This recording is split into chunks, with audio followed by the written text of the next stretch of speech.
Breaking news, President Trump speaking at the White House just a few moments ago, making some head-turning comments about the future of the Middle East.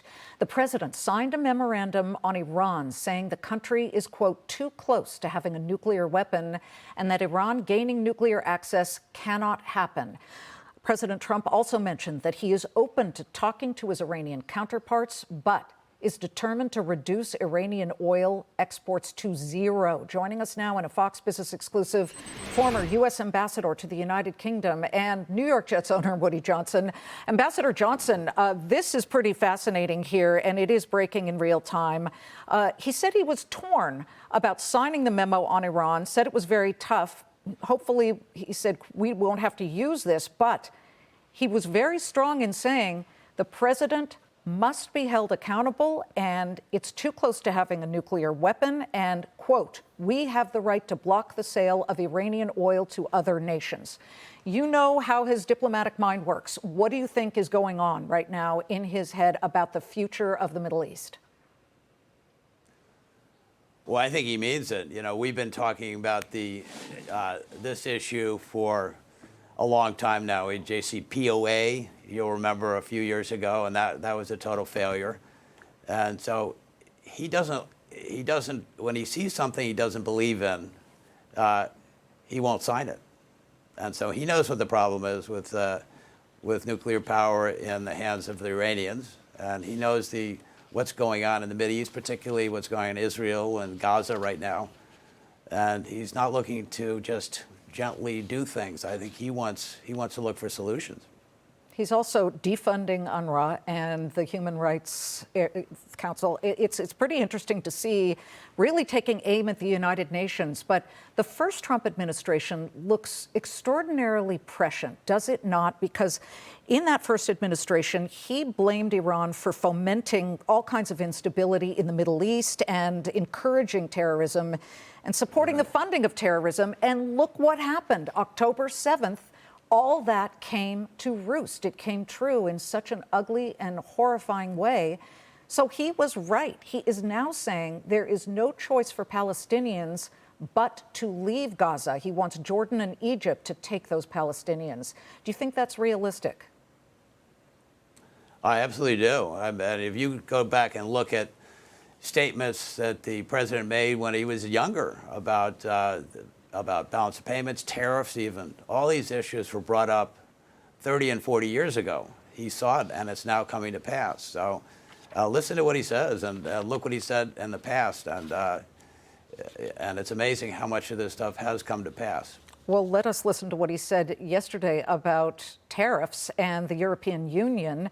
He basically said, as we were watching all of this unfold and waiting on the deadline to hit, whether tariffs would go into effect against Canada, Mexico had dodged them by the afternoon, at least for 30 days. Canada eventually dodged the tariffs for 30 days. But he then said, as he was in Maryland, landing from Florida, that the EU is probably next. The United Kingdom is also not good when it comes to the trading relationship. That's your bailiwick. Can you give us some insight about what he might be talking about? What doesn't he like about the trade deals between the UK, an ally of ours, and the United States? Well, about Europe first. I mean, we can't sell an American car. You can't sell a Ford or a Chevy anywhere in Europe. So there's a lot of top products that are blocked. In the UK is the same thing. You can't sell agricultural products in the UK. It's impossible. I worked on a trade agreement when I was the ambassador to the UK, and it always comes down to agriculture. And they have the ability to put up blocks. Either they say the food doesn't meet this criteria, that criteria. Essentially, that means they're protecting their farmers in a way that he views as unfair and unfounded, and it totally is. Do you foresee President Trump shaking up trade with the UK and the EU? Because he said it would happen pretty soon. You say believe what he says. I would absolutely believe it. Yeah, no, he's been talking about this for quite a while, and a lot of presidents have talked about it but not been willing to do anything. I think this president, the difference is this president knows what his timeline is, and he knows what the problems are, and so he's going to shake it up for sure. These tariff battles are really understandable when it comes to China, but there were a lot of people who were scratching their heads when it came to Canada and to a lesser extent Mexico. Canada has been our very close ally. Canada on D-Day went in with the British and the United States bravely. I mean, my great uncle was killed in Normandy in that invasion alongside so many other American soldiers. What do you see as the upside for doing a very public argument with the Canadians at this point? Well, I'm sorry about your uncle, but you know, you can have disagreements with friends. And that's what's happening in Canada. I mean, the big thing is the national emergency on the border and fentanyl. And so that's how he's describing it with Canada and with Mexico. So they have to stop the illegal immigration and fentanyl from coming to the northern border. That's for sure. Yeah, fentanyl, we have a pretty bad. Yeah, we have an imbalance in trade that's pretty significant. Yeah, fentanyl, less of an issue, I think, at the northern border, as it's been proven. But okay, I gotta ask you to put your NFL owner's hat on for a second here, because we're just days away from the Super Bowl on Fox. Been a minute since the Jets were in the Super Bowl. I know, like since the moon landing. But what do you think? You have a brand new, general manager. You have a brand new coach.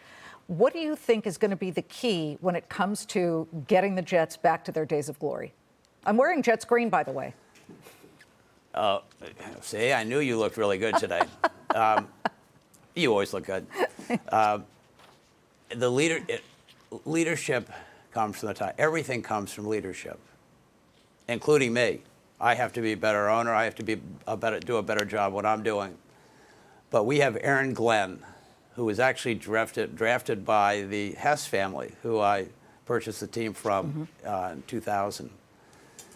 He has the ingredients. I believe that he has the ingredients to do this. He was a first-round pick.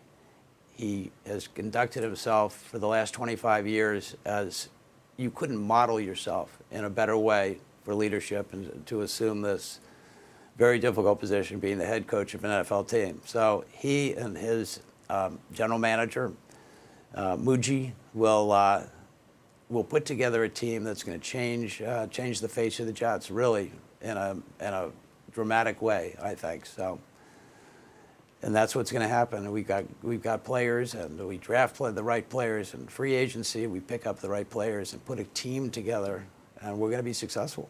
I don't mean to go all Fox Sports on you, but does that mean keeping or jettisoning Aaron Rodgers? I had to ask. Well, that's something that, yeah, I mean, a great player, very smart guy, great to be around, great team leader. That's something that the head coach and the general manager and the coaches will have to look at and see, and also see what Aaron wants to do. So good to see you, Ambassador. Thank you very much for